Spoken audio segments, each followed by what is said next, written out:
Buenos días, jóvenes, bienvenidos a la carrera de Ingeniería Bioquímica.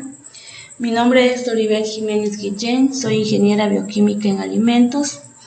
Realicé una maestría y un doctorado en ciencias biológicas, en bioquímica y biología molecular de plantas. Hace como un año me incorporé a esta institución. Las asignaturas que he impartido son tecnología del ADN recombinante, química, biología, microbiología, tópicos selectos de biotecnología, fisiotecnia vegetal. En este semestre pues estaré impartiendo las materias de ética y tópicos selectos de biotecnología. El día de hoy, como parte de su curso propedéutico, le estaré platicando un poco sobre el control en el manejo de los seres vivos en la ingeniería bioquímica. ¿Cuáles son esos controles que nosotros debemos tener al momento de manipular un ser vivo o un organismo en un bioproceso? Bueno, como bien sabemos, desde años atrás, pues realmente el ser humano pues ha hecho uso de los seres vivos para generar un producto. Como bien sabemos, uno de los productos que desde años atrás el ser humano ha generado de una manera artesanal, pues es la elaboración de la cerveza, la elaboración del queso, del pan, pues realmente pues artesanalmente pues el ser humano lo ha hecho mediante fermentación, entonces mediante el uso de microorganismos. Sin embargo, esa forma artesanal que el ser humano venía haciendo para generar sus productos, pues hoy en día realmente sus procesos se han tecnificado gracias a las tecnologías con las que hoy contamos, realmente con las herramientas de la ingeniería genética y pues con las instrumentaciones, con la electromecánica, realmente esos procesos han ido evolucionando y sobre todo porque esos procesos pues se han escalado a nivel industrial. Entonces, ¿qué papel juega la ingeniería bioquímica? Pues la ingeniería bioquímica realmente estudia el procesamiento de materiales de origen biológico, es decir, de organismos vivos para generar bienes y servicios, como mencioné hace un momento, por decirlo así, cómo ocurre el procesamiento para la generación de la cerveza, qué factores intervienen, qué condiciones, qué microorganismos. Entonces, de eso se encarga la ingeniería bioquímica, de estudiar el procesamiento de esos materiales de origen biológico. Realmente la ingeniería bioquímica realmente se encarga de materiales biológicos que son derivados de microorganismos, células o sus partes. Pues como lo mencioné, pues realmente hoy en día, pues ya gracias a las tecnologías, pues ya el ser humano realmente ha hecho uso de esos microorganismos para la generación de diversos productos en diferentes áreas. Por ejemplo, en la industria alimentaria pues han empleado diferentes microorganismos para la elaboración de vinos, para la obtención de aditivos, para la obtención de colorantes para ser empleado en algún alimento. También se han utilizado los microorganismos en la industria farmacéutica, en este caso para la obtención de medicamentos, vacunas. También se ha empleado el uso de microorganismos en la agricultura. Realmente pues también los agricultores han empleado estos microorganismos para beneficiar sus cultivos. Hoy en día pues se maneja mucho lo que son los fertilizantes orgánicos, pues esos fertilizantes orgánicos son producidos por microorganismos. Ahora bien, gracias a diversas disciplinas que la bioquímica ha incorporado para poder estudiar de una forma más amplia esos microorganismos que han sido empleados en diferentes procesos para un beneficio.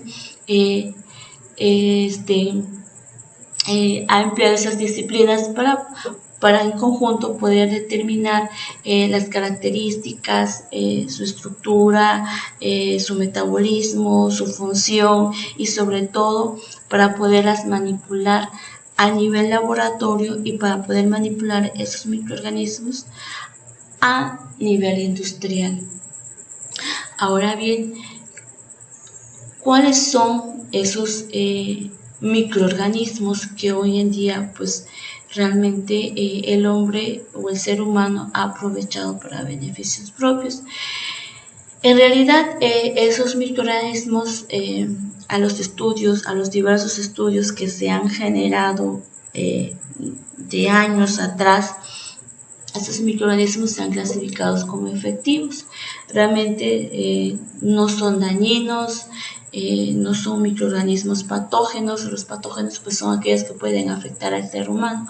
Estos ya son microorganismos seleccionados en los cuales han visto que no causan ningún daño al ser humano.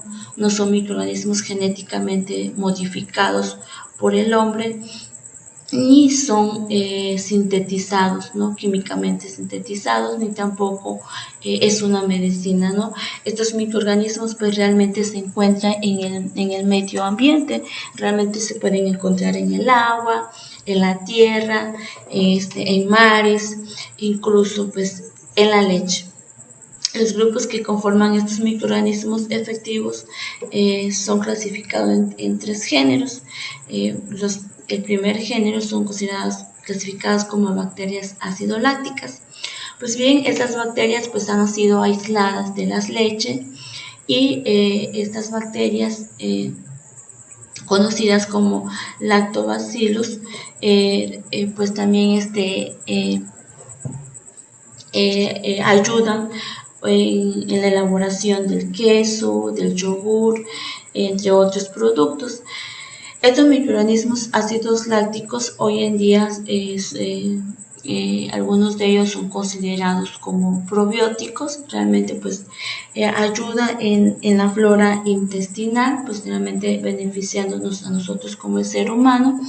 Realmente se han aislado y se han caracterizado y funcionalmente diferentes lactobacillus. Aquí en esta tabla se muestra una lista de aquellos lactobacillus pues que se han identificado y se han considerado como probióticos beneficiando al ser humano. En otra clasificación de microorganismos que son importantes son las levaduras. En este caso, las levaduras pues degradan proteínas complejas y carbohidratos, producen sustancias bioactivas como son las vitaminas, hormonas, enzimas que pueden estimular el crecimiento y la actividad de otras especies o de otros microorganismos benéficos, así como de plantas superiores. En esta tabla, pues aquí les muestro realmente los productos que se han obtenido con esta levadura que se llama Saccharomyces cerevisiae. Realmente pues a partir de esta levadura pues se han generado diferentes productos, como pueden ver en esta tabla. Se ha obtenido etanol, biodiesel, en este caso ácido láctico, ácido pirúvico. Realmente pues han generado diferentes productos que han beneficiado en este caso pues al ser humano, que se han utilizado para diferentes procesos, ¿no? Aquí les muestro otra tabla donde también se han caracterizado diferentes tipos de levaduras que realmente generan ciertos productos de interés comercial que beneficia al ser humano. En este caso tenemos también esta levadura que es Saccharomyces cerevisiae, que realmente pues uno de los productos que genera pues son aminoácidos como son la lisina, la metionina, la fenilalanina y prolina. Realmente pues también es como mencioné anteriormente, pues generan vitaminas.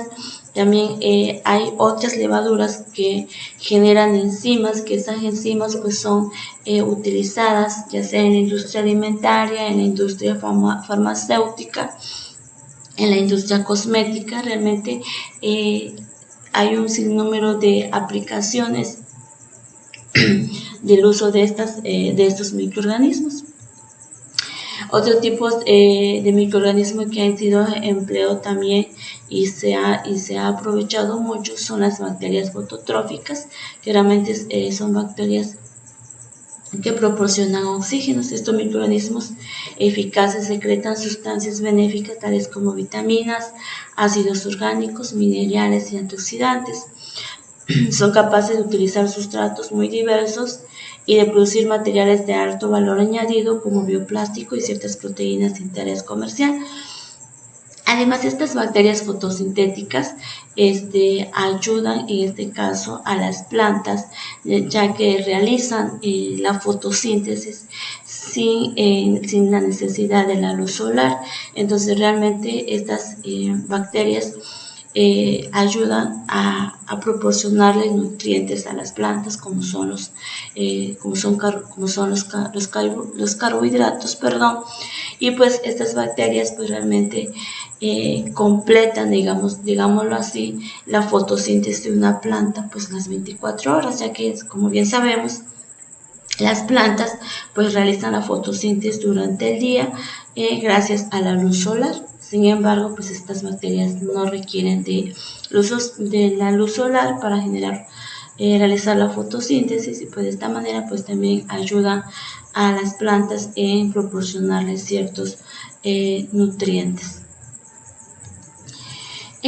Otros tipos de microorganismos muy empleados también por el ser humano, en la cual se ha aprovechado mucho, son los hongos de fermentación, como el Aspergillus y el Penicillium, que actúan y descomponen rápidamente la materia orgánica para producir alcohol, ésteres y sustancias antimicrobianas. Como pueden ver aquí en la imagen, pues estas son la estructura de realmente cómo son los hongos, cómo se logran visualizar a nivel microscópico, con el microscopio, cómo se visualizan estos hongos. Realmente el Aspergillum también se ha utilizado para generar ácido cítrico. Pues como pueden ver, realmente pues juegan papeles muy importantes en la industria y en la economía del ser humano.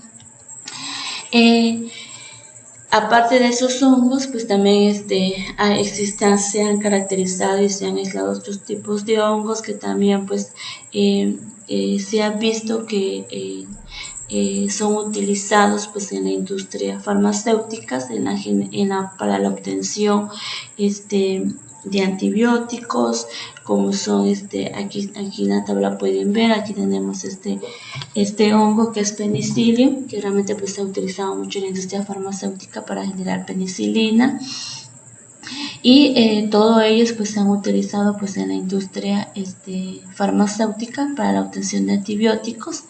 También hay otro grupo de bacterias. Anteriormente les hablé sobre las bacterias ácidos lácticas que benefician, en este caso, al ser humano de forma directa, pero también existen otros tipos de bacterias, en este caso que son utilizadas en la industria farmacéutica para la obtención de antibióticos. En este caso, pues tenemos bacterias gram positivas y bacterias gram negativas. Entre ellas tenemos las streptomyces, en este caso para la generación de streptomicina. Como pueden ver, estas son otros tipos de bacterias que realmente me son empleadas en la industria farmacéutica. Y existen otros tipos de microorganismos conocidos como microorganismos termófilos que resisten o viven en condiciones con temperaturas muy altas. Realmente estos microorganismos termófilos realmente pues tienen una aplicación en diferentes campos de la industria, en este caso para la elaboración de detergentes, para la elaboración de almidón. Tenemos aquí quinasa, esta enzima que es quitinasa, en este caso que también es utilizado en alimentos. Y tenemos otros tipos de microorganismos. En este caso tenemos que son utilizados en biología molecular, en este caso en el campo, para poder realizar detecciones, para poder en este caso realizar amplificaciones de genes, pues realmente pues también ha sido utilizada en este campo. Y tenemos esta aplicación también en reacciones de oxidación. Como pueden ver, realmente los microorganismos pues han sido ampliamente utilizados para beneficiar al ser humano. Entonces pues todo esto pues ya todo esto pues se ha llevado a nivel industrial. Y pues todos estos microorganismos pues han sido caracterizados para ver qué microorganismos realmente son benéficos para el ser humano, para su salud, y qué otros microorganismos pueden ser empleados en este caso para la obtención de algún producto como medicina, como alcohol, como aditivos alimentarios, entre otros, ¿verdad? Y estos son los microorganismos, algunos de los microorganismos que el hombre ha manipulado, pues realmente son todos los microorganismos, tanto eucarióticos, todos los eucarióticos como procarióticos. Además de la manipulación de microorganismos, como ya le mencioné, también el hombre ha manipulado, o en este caso, las plantas, que es otro ser vivo. En este caso lo ha manipulado y lo ha llevado a nivel laboratorio para también conseguir un fin o para obtener un producto también de este ser vivo.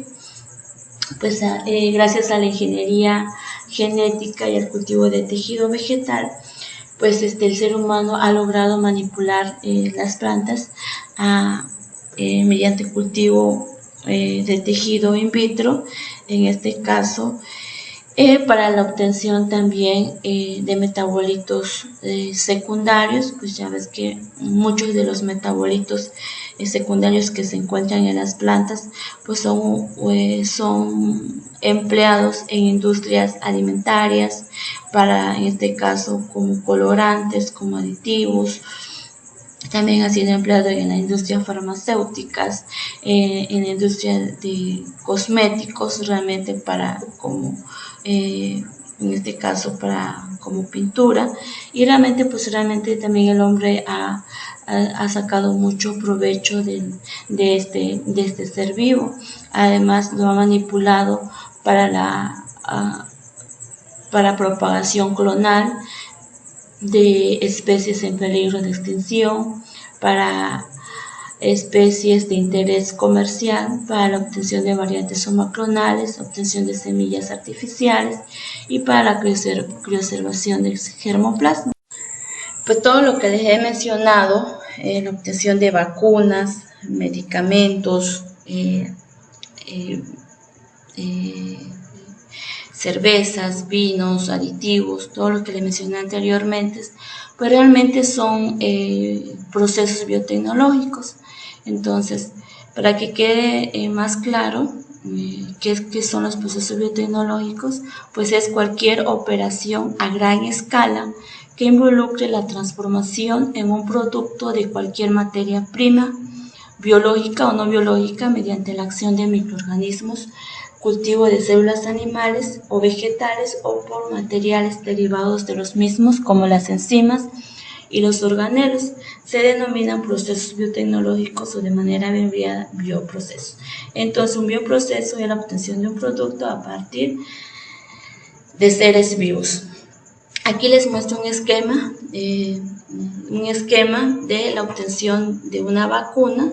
Entonces, como pueden ver, todos los pasos que se requieren hasta la obtención de este producto. En este caso, desde nivel laboratorio, el cultivo de la bacteria a nivel laboratorio. Aquí se debe de tomar en cuenta diferentes parámetros o diferentes controles para que esta bacteria pueda crecer adecuadamente y pueda ser utilizada en este proceso para la obtención de la vacuna. Okay. ¿Qué controles debemos tomar en cuenta en un bioproceso? ¿Desde dónde nosotros debemos empezar a controlar un bioproceso? ¿Desde la etapa final, desde la etapa media o desde la etapa inicial, que es desde que se pone a crecer el microorganismo? Entonces, ¿desde dónde nosotros debemos controlar este bioproceso? Bien, pues realmente nosotros debemos tener en cuenta o debemos controlar desde el cultivo del microorganismo. Desde ese momento nosotros debemos de tener control total para poder obtener nuestro producto final. ¿Y de qué manera nosotros podemos saber cuáles son esos parámetros que debemos controlar? Pues bien, la ingeniería bioquímica pues estudia el ente biológico, es decir, a la célula viva o sus componentes que se utilizan en los diferentes procesos, ¿ok? Entonces estudia a la célula viva, es decir, estudia sus requerimientos que esta célula o que este organismo requiere para que se pueda manipular en el laboratorio, es decir, estudia en este caso sus requerimientos nutricionales, en qué condiciones vive, de qué forma esta bacteria se reproduce, se divide. Entonces, para que nosotros lo podamos manipular a nivel laboratorio. En este caso, pues aquí pues les pongo algunas imágenes, ¿no? Pues de algunos microorganismos que están en medios de cultivo. Entonces, ¿qué requerimientos nutricionales requieren estos medios para que esos microorganismos o ese ser vivo pueda reproducirse o pueda manipularse en el laboratorio, ¿verdad? Entonces, aparte de los requerimientos nutricionales, también la ingeniería bioquímica estudia el entorno físico-químico donde se desarrolla el ente biológico, como a los fenómenos de transporte mediante los cuales se determinan diversas variables físico-químicas que pueden afectar el desempeño del ente biológico. ¿Cuáles son esos factores físico-químicos que realmente uno debe tomar en cuenta? Pues los parámetros físicos son como la temperatura, la presión, la velocidad, el peso, el tamaño, la potencia, y como factores o parámetros físico-químicos el pH, en este caso la acidez, por ejemplo, del medio en la cual se pone a crecer el microorganismo, los niveles de oxígeno, el dióxido de carbono, el potencial redox, y los otros parámetros que debemos tomar en cuenta son los parámetros biológicos o bioquímicos, como es la densidad celular. Pues bien, para muchos procesos pues realmente es importante determinar la densidad en este caso de la bacteria. Pues ya ves de que hay las bacterias cuando se cultivan en el laboratorio pues tienen un tiempo de crecimiento. Entonces cuando esas bacterias llevan demasiadas horas creciendo pues y ya no tiene los nutrimentos necesarios, pues ya lo habrá, pues porque en un determinado tiempo pues las bacterias consumen esos nutrientes, y pues si se deja demasiado tiempo cultivando, pues esos nutrientes pues dejan de estar en el medio y la bacteria empieza pues a morir. Entonces realmente debe de haber un tiempo de crecimiento adecuado de la bacteria, donde la bacteria crezca de manera óptima y esas bacterias puedan ser utilizadas en los procesos que se vayan a utilizar. Y también hay otros procesos pues que también se requiere medir otros parámetros como son los carbohidratos, la actividad enzimática. En este caso, la actividad enzimática, pues cuando es un parámetro también que se mide mucho. Los aminoácidos, la densidad y el ciclo celular, pues son parámetros que se miden de acuerdo al proceso que uno esté desarrollando para la generación de un producto. Entonces, la medición de variables relevantes es un requisito necesario para controlar un bioproceso. No, pues entonces estos son los parámetros que uno debe de controlar en este caso para que nuestro proceso sea óptimo. Aquí les pongo un ejemplo de un bioproceso que es la obtención de cerveza. Como les mencioné, los parámetros o el control se debe de tener en cuenta desde el cultivo del microorganismo. En este caso, para la elaboración de cerveza, pues utilizan la levadura. Entonces, aquí este es un bioreactor donde se está cultivando o ponen a cultivar la levadura, que esta levadura va a ser utilizada en el proceso de obtención de cerveza. Entonces, aquí, desde el cultivo del microorganismo, se debe de tomar en cuenta el pH, la oxigenación, la temperatura, en este caso es la temperatura de crecimiento del microorganismo, en la cual todos estos parámetros deben ser adecuados para que pueda crecer de una manera óptima y esta pueda ser utilizada en el proceso. Una vez que se tiene el microorganismo crecido, pues este microorganismo pues será utilizado en el proceso para la obtención de la cerveza. Y también durante el proceso de la elaboración de la cerveza, pues también hay que tener en cuenta diferentes parámetros y el control. En este caso, pues aquí es importante el control de la temperatura, pues desde el inicio del proceso es una temperatura caliente, en este caso media, digámoslo así. La segunda etapa del proceso se requiere de una temperatura muchísimo más alta, y en la tercera etapa del proceso, donde se adiciona la levadura, pues aquí la temperatura debe ser muy baja. Como pueden ver, la temperatura debe de ser baja para que el microorganismo pueda crecer y realizar el proceso de fermentación de manera óptima y adecuada, y se obtenga un producto de buena calidad. En este caso, pues ya aquí en la última etapa, que es en este caso ya cuando se realizó la fermentación, pues ya viene lo que es el filtrado, en este caso la separación de la levadura, quedándose simplemente con el producto deseado. Pues como pueden ver aquí, los puntos críticos de control pues es la temperatura, y en otros procesos pues se manejan otros puntos de control que realmente deben de tenerse en cuenta. En este caso, no es lo mismo el control de temperatura para la elaboración de cerveza como el control de temperatura para la obtención de algún antibiótico. Ahí se manejan pues otros tipos de parámetros, otros tipos de control. ¿Ok? Entonces, el objetivo del control de bioprocesos consiste en proporcionar un ambiente óptimo para que los microorganismos crezcan, se multipliquen y produzcan el producto deseado. Esto incluye mantener la concentración correcta de nutrientes del cultivo, como carbono, oxígeno, eliminar cualquier producto metabólico tóxico que pueda inhibir el microorganismo y controlar algunos parámetros importantes, como los que ya les mencioné.